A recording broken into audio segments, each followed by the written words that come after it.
Hi, welcome to Rate This Gear. Today I'll be doing a video review of the new Everlast Elite training gloves. These gloves are Velcro and they have a Velcro strapping mechanism and they weigh 16 ounces. In my following review, I will also be reviewing another version of the same glove, which is the lace version, and this one weighs 18 ounces. So just quickly to bring them together to give you an idea of the size difference. And I mean, there is a slight size difference in both of them. So I'm going to put these down and focus on these gloves. So my initial impression of the gloves is that these gloves look very, very nice, just as advertised. I mean, they're really nice to look at, very nice, sleek, modern design. It does have this Velcro strap, which is a little bit on the smaller side, but I'm going to put the glove on and talk about how I feel as I do this review. So you can make a good fist in this glove. You could open up your palm. They do need some time to break them in because the padding is a little bit denser than what you would find in a lot of the other sparring gloves. But I think that's just a new design. They are attached at the thumb here, but the thumb design I like very much is because it curves a little bit, giving you a more of a natural position to make a fist, which is great.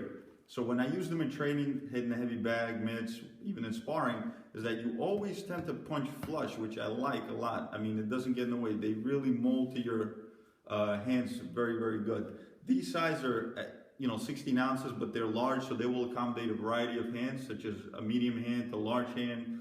I mean, it'll be more than fine. The Velcro strap here is a little bit on the smaller side, and I understand that because of the design. It doesn't loop all the way around. That's something that I prefer in the gloves, that when it loops all the way around. The reason why I say this, it's a little bit easier to fasten. But this Velcro strap straps on very, very nicely. But if you are going to be using it yourself, and you have the other glove on and you don't have any assistance, I mean, if you do it wrong, it's going to be hard to kind of peel it off with the other glove on. So that's a little bit of a drawback, but it's not that bad. But the other drawback for me is that because the Velcro strap is so small and because the strap's here and doesn't loop all the way around, sometimes as you begin to use these gloves, you start to develop a little bit of lint here. And what happens is, if you don't properly take care of them and depend upon the quality of the Velcro, it could come loose in training. So for me, that's a drawback, especially, like I said, because it doesn't loop all the way around.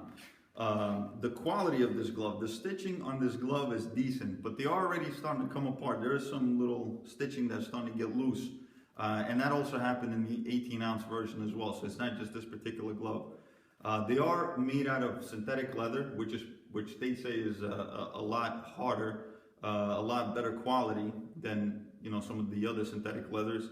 So that was a little bit of a drawback for me, and not just because it's synthetic leather, but because when you use these gloves in sparring, is that this is not the softest synthetic leather that I've felt.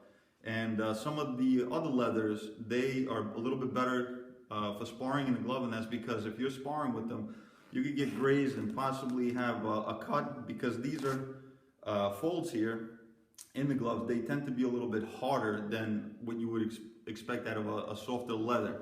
So that's, for me, is a drawback. And I think these gloves will be better suited, especially at a $130 price point, to be made out of leather. Just for that reason alone, is when you use them in sparring, you have a lesser chance of getting cut. And they are a little bit hard. It's a little bit of a hard glove for sparring, in the sense that it's not the softest and the most cushiness of glove that I've used in sparring. But nevertheless, I think they're great gloves, especially for the fact that you could put your hand in them and they feel amazing. To me, they would be a great training glove overall for bag work, for mitt work. I think they will be awesome. Would I recommend these gloves? It all depends. At a $130 price point, quality to me seems a little bit on a cheaper side because of the stitching based on what I see. But it is all up to you. I personally like them because they just feel amazing. The glove design really molds to your hand, and when you use them in training, I mean, you really feel a difference. These are probably some of the best feeling gloves that I've used in training. So I hope this helped. I hope you enjoyed this review, and this has been a review of the Everlast Elite Training Glove 16 ounce in the Velcro version. Thanks for watching.